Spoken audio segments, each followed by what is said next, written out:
Yan, nakalabas na naman po si nanay. Namasyal po kami. Actually, galing po kami sa dyan, sa pagdadrive po. Pagpapractice po ng pagdadrive ng tricycle. And then, nag-chat po yung pamangkin namin na sunduin po namin sa school sa Kakutod. Dito lang po sa Pampanga, Aray, Pampanga po, Then, nung pong nasundo na namin siya at gayak na uuwi na po kami, babalik na po kami.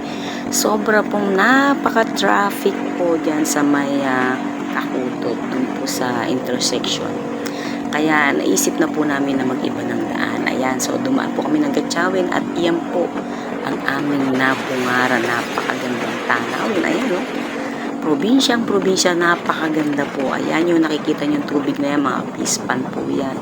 At dito sa kabila po naman ay mga farm. Ayan, napakaganda po ng tanawin. At saka, imagine, may mga bahay po dyan sa malalapit dyan, imagine, natitira ka sa isang probinsya at ganyan kaganda po yung nasa harapan, napaka-peaceful po at napakaganda na. Ayan, alam niyo po bang gusto kong bumaba ng tricycle para lumundag dyan?